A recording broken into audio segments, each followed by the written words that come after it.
On the topics of UFOs, secrecy and consciousness, I welcome Robert M. Wood, or Dr. Bob. Please. Thank you, Harold. Welcome, Bob, with me. When SSE started, Bob John began to reveal his consciousness results, and Peter Sturrock reported on what astronomers said about UFOs. For example, the first issue of JSE has an article on each of these topics, and so does the second. Since then, the percentage of consciousness topics has increased, and the percentage of UFO topics has gone to virtually zero. Around 2000, I was on the council and was asked to lead a UFO panel. But because of my own work on authenticating questioned leaked classified documents, I insisted that the subject could not be properly studied without revealing attempted government secrecy. The council would not accept that recommendation. For this audience to understand, I need to share my relevant background very briefly. I intentionally got my PhD in physics to become a better engineer, and worked for one company for 43 years, beginning in missile thermodynamics, radar discrimination, research and development management, guiding scientists to get good evaluations, the International Space Station design, and space launch vehicles. During that time, by coincidence, I was asked by my management to run a project to find out how UFOs might work. And we spent $600,1969 of company money without access to any classified information and did not find out. Here's an article summarizing this work.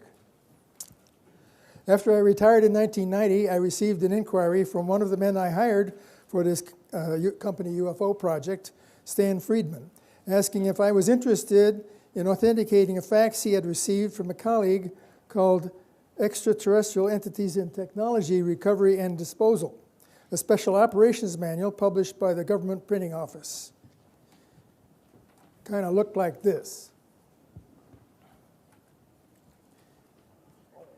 I said yes, and I'm going to share a bit of information on this one document because it is so important. I personally made superb copies from the 35mm negatives that were exceptionally legible and took them to the government printing office to authenticate. The result of printing expert Robert McCarter was, based on content, I'd say that this is a hoax. But based on the details of the font, there's no question but that this document was printed either in this building or in the basement of the Pentagon in 1954, just like it says.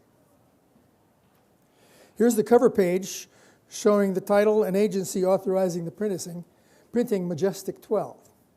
McCarter went on to say, the raised Z gives it away because only on hot-leaded printing presses in use at that time had the Z's raised due to crud occurring on the lead slugs of the rarely used letters like the Z.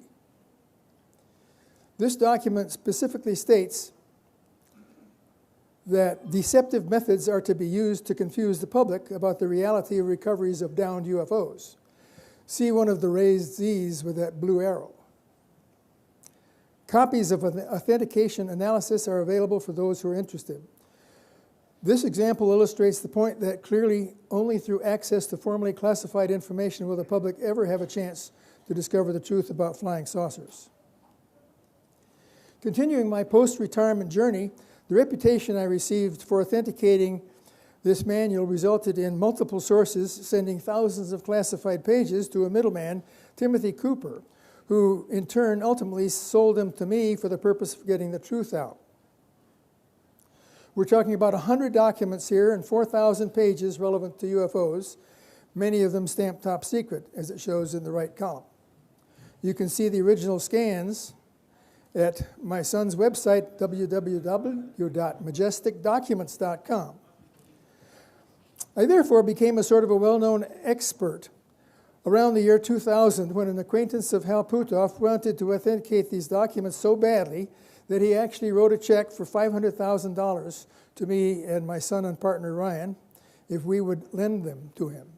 We did, and the check did not bounce. And Ryan and I were also retained to make a 1-hour documentary called The Secret, which still airs from time to time. My son took the initiative to plan an annual crash retrieval conference each year in Las Vegas, inviting only the most credible and well-known speakers. This enhanced my UFO reputation when a fellow by the name of William Tompkins was being interviewed by CUFOS, the Center for UFO Studies. A note was written by reputable SSE member Mike Swords, who was researching the attendees of the civilian saucer investigation. And from his notes, he wrote at the bottom, says, "What might Bob Wood know about this?" The net result was that Bill Tompkins called me, and so I met Bill Tompkins. Although I was initially stunned by the alleged facts he presented as being incredible, I listened, having been trained during my career at Douglas to not jump to conclusions until you heard the whole story, and was amazed to find that Bill and I had not only worked for the same company, but at the same time for some of the same people, and that everyone he mentioned I knew of or knew, and that I even had seen a couple of the memos that had his name on them. He had been trying to tell his life story about the secrets he had been exposed to and had tried several editors to help him write it. I started in about 2009 and was published in 2015, selected by extraterrestrials, and it's actually a pretty good seller on Amazon right now. His claims, based on his involvement with the Navy secret activity, included the following. You're not going to believe this, but this is what he said. He died in 1994, a couple of years ago, but he began as a talented kid whose first job in the Navy was to be a courier for what was said by 29 Navy spies from Nazi Germany during 1942 to 45. His claims are that the Germans had a relationship with a reptilian race in Antarctica, that they gave the Nazis working saucers, that key Nazis in saucer manufacturing escaped to Antarctica. His work in a secret think tank in the 50s was to help design a Navy Space Force, that young Bobby Ray Inman was involved. Later, at TRW, he saw the uncensored Armstrong moon landing showing alien craft. Now, he was a draftsman, so this is a very accurate statement of what he saw on TV. This was drawn from the images he saw on live TV on a screen during the moon landing in a secure facility. The point is that these claims, if factual, represent a huge, near unbelievable success in keeping secrets from the public. I see a lot of your eyes are glazing over. After this talk, when you leave this room, you will just toss out of your mind the possibility that they're true, unless I tell you how secrets are successfully kept. The phrase military intelligence is not an oxymoron, as proven by the secrets in the manual I just described. In the next 4 minutes, I will share with you the sophisticated techniques used to keep the public in the dark about the UFO program and interaction with extraterrestrials, beginning with two very powerful principles. One, hide the money in unacknowledged special access programs. Two, create a secret court for classified testimony that might affect national security, FISA, the Foreign Intelligence Surveillance Act. Beyond these principles, however, there are about 5 different procedures used to ensure continued secrecy as effective as those of the Manhattan Project that kept the secrets of the atomic bomb from the public so effectively. Compartmentalization is the basis of good secrecy, so that no one person knows the whole story, using SCIFs or special compartmented information facilities. People given security clearances are pre-selected for honesty and loyalty, low potential for blackmail, and detailed analysis, including asking neighbors about personal activities, and a will-to-do attitude, even if illegal. Those who become involved, for the most part, are indeed inherently loyal, and with absolute sincerity, plan on never violating their oaths. If an agency is suspicious that they might be leaking secrets, it can resort to direct threats, fines, loss of pension blackmail, or jail time, and occasionally assassination. See the example of assassination of Secretary James Forrestal obtained from a leaked CIA document, showing the words that his death was deemed unnecessary and regrettable, And that's what it says here, necessary and regrettable. Here are the more legible words. Finally, beyond these obvious techniques, there's a vast array of more subtle psychological warfare techniques shown on the next two slides. There's a suppression of both civilian and military pilot reports and daily control over what the mainstream media says. The UFO topic's buried in New Age. Witnesses are often asked how much they've drunk. The government lies if they feel they should, systematically burying sensitive archival materials, ranting about conspiracy theories, exposing real data to check out counter magazines or Hollywood movies, and maybe leaking fakes to confuse researchers. Here's an example of what one I used to think was a fake, but now I think it's actually authentic. This top secret memo, obtained from Bill Hamilton, who worked at Area 51, reconstructed the shredded teletype signed by George Bush in 2003. It was in order to remove two projects from the control of the government Majestic 12 program and put them under the control of someone else. Okay, now you know that secrets can be kept. I'm going to share with you what some more of the key secrets are that have been completely kept from the history books. Interestingly, an early secret was related to consciousness when a German girl named Maria Orsic was allegedly in contact with an alien race near Antares, and they told her telepathically how to build a flying saucer using gravity-controlled principles. She worked with a Professor Winfried Schumann, and the first flight was completed in 1924. After the Nazis came into power, they had explored the Antarctic caverns and signed a treaty with an evil alien species who would help them try to conquer the world. The aliens donated some completed craft to the Germans, who were covertly trying to manufacture them for the war, as shown in the flight tests of the Haunebu 2 in 1942, followed by the huge Haunebu 3 or 4. A German naval officer was the first man on the moon in 1942. And now there was a lunar operations control with thousands of personnel. Operation Paperclip admitted about 5,000 technology Germans, including Werner von Braun, many of whom helped on our reverse engineering of alien recovered craft. Operation High Jump in February 1947 attempted to destroy the German Nazis in the Antarctic, but they were badly defeated by the beam weapons mounted in alien saucers. Then Operation High Jump. The net result was a standoff until about 1952, when large numbers of Nazi craft overflew Washington, D.C. for 2 weekends in a row, and Truman was forced to sign an agreement to not attack the Antarctic bases. Later, in 1954 and 55, Eisenhower also signed treaties with a gray alien race to get access to their technology in exchange for permission to abduct a few people and return them. But the aliens didn't follow the terms agreed, giving us some technology but using some of the abductees for various genetic experiments. He also signed a treaty with a Nazi reptilian Antarctic group. Meanwhile, the Navy had started reverse engineering the craft they had recovered at the so-called Battle of L.A., when 2 craft were shot down in February 1942. The Douglas Think Tank Task Group was asked to develop kilometer-long Navy craft laid out by draftsman William Tompkins, dated 1954 in his hand. And that's actually the 1954 in his handwriting. Later, young Bobby Ray Inman managed this project to develop craft that were refined to work with gravity-controlled engines and wound up becoming the basis of the Solar Warden Project, allegedly protecting our system from intruders in the 1980s. The other part of the secret program, space program, was created by the CIA and the Air Force, including testing at famous Area 51. This is described in exceptional detail by Michael Salla in his new book, The U.S. Air Force and the Secret Space Program. Thank you.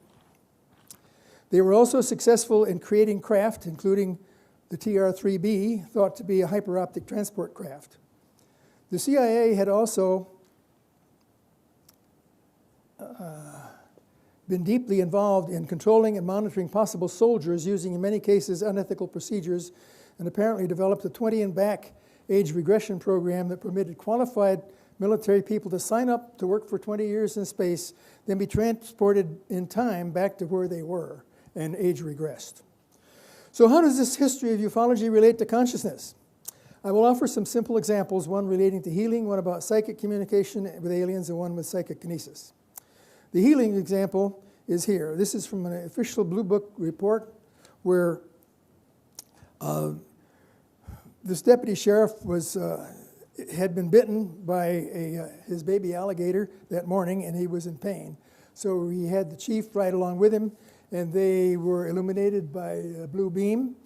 And they tried to chase the UFO all night, but they didn't catch it. But when they were having breakfast in the morning, he realized that his finger didn't hurt anymore. So he took off the bandage, and it was all healed. The next morning, there was no scar. The second would be telepathic communication. The source of this is a CIA whistleblower, Stein, at the end of his life, willing to tell all that he did relevant to the UFO alien program. An alien called J-Rod, drawn here, was kept at Area 51, who was interviewed by both Edward Teller, and a skilled and talented microbiologist, Dan Crane. J-Rod was being regularly given shots to keep him alive.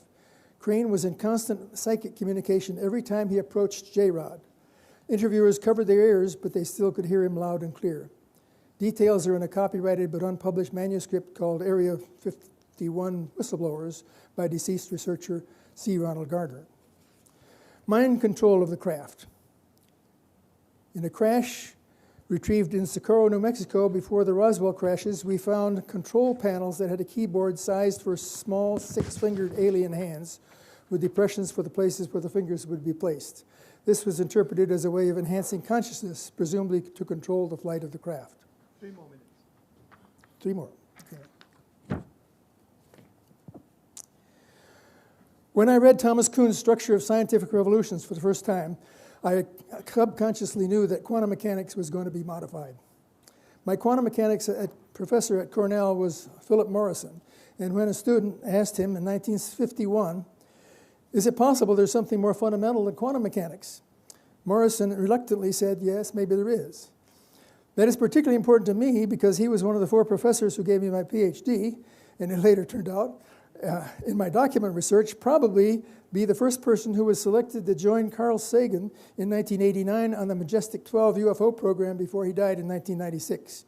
You can get the document at cost from my wife, and it's called Aquarius right here in red letters, and tells about the history of the crash recovery program and what one human-like alien told us about how Nikola Tesla was involved when he was interviewed for a year by Harry Truman after the Aztec crash in 1948.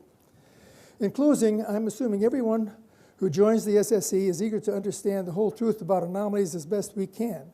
It became clear to me that much truth emerges from well-kept secrets, and that UFO secrecy could turn out to be critical for anyone trying to write the equations of consciousness, if there are any. Ingo Swann, one of the earliest and probably best of the remote viewers after reviewing the planets, said about space-side intelligences, and if they have achieved high technological control of consciousness that is commensurate with the high technology of their craft, I'll bet they're very good at what we Earthsiders call telepathy. This book is the very best current history summary of ETs and higher dimensional beings. Chapter 10 of an incredibly and comprehensive book called Science and the Soul, the Afterlife and the Shift. My final chart shows a few of the central concepts for UFOs and consciousness and how they might merge. On the left, you can see that some aliens read minds. There are more dimensions than space and time. Multiple visitors relate to our evolution. It's easy to travel faster than the speed of light if you know how to do it.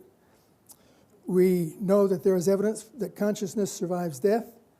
Spoon bending works, remote viewing is real, and reincarnation is statistically significant, as you just heard in York Dobbins' speech a little while ago. Will the consilience of ufology and consciousness lead us into 20th century science?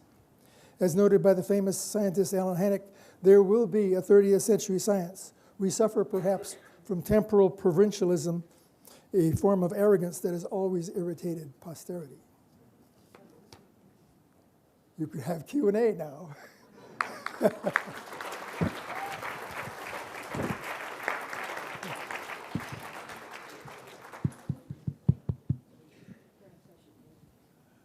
Thank you very much, Bob. So we have questions. May I start the first ones? Are you actually suggesting that these Nazi aircraft and aliens are still hiding and freezing their asses off down in Antarctica? Yeah, the evidence is that they're still there together. They've evolved over the decades since that time, though. Okay. Okay, this is a very minor point, but what I heard really bothered me.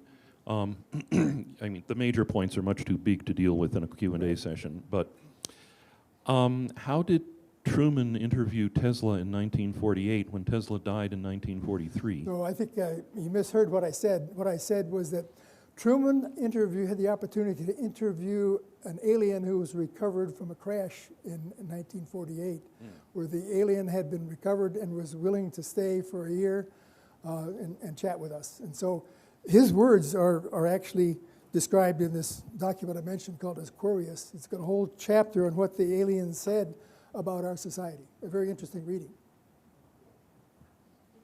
Okay, so two questions. One is, I'm just going along, let's assume the reptile people are aliens are in Antarctica. To what, I mean, do you have the thought then that, for instance, the United States inability to try to do anything about climate change has to do with like actually wanting to make it so that there's no place for them to live? So that's one thought I had. And I want to know what you think of it.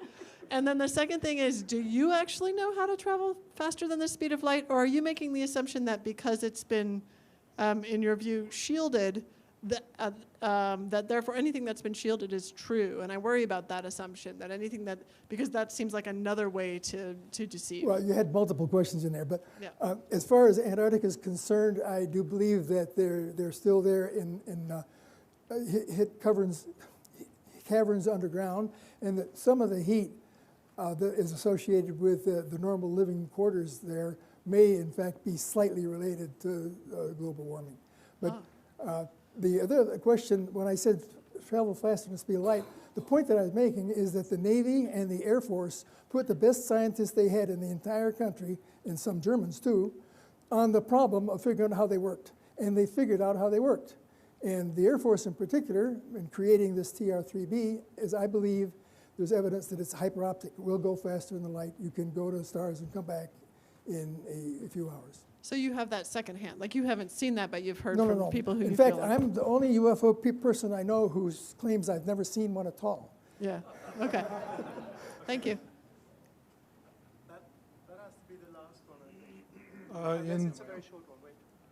In 1947, when I was 8 years old playing in my front yard in Pittsburgh, Right. I went in at noon to listen to the news, and it was announced that a flying saucer had landed near Roswell, and there were creatures, and I thought that was fascinating. The next day I went in and listened to the news.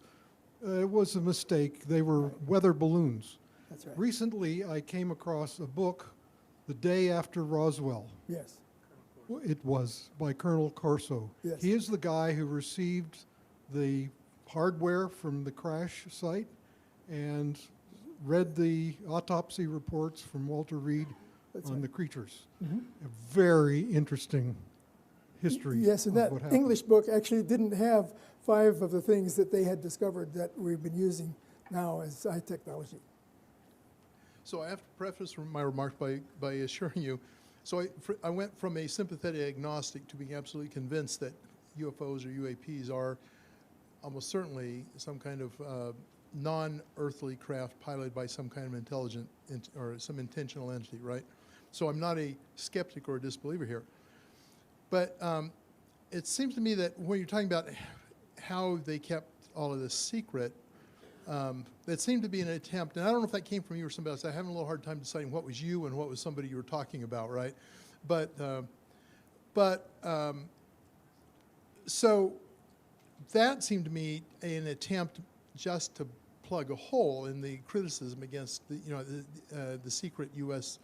alleged secret U.S. UFO program, right, or whatever we want to call it, in that for a long time people said, well, if there's such a big deal going on, why hasn't somebody spilled the beans? I mean, we can't keep anything secret in the United States past a certain level, right?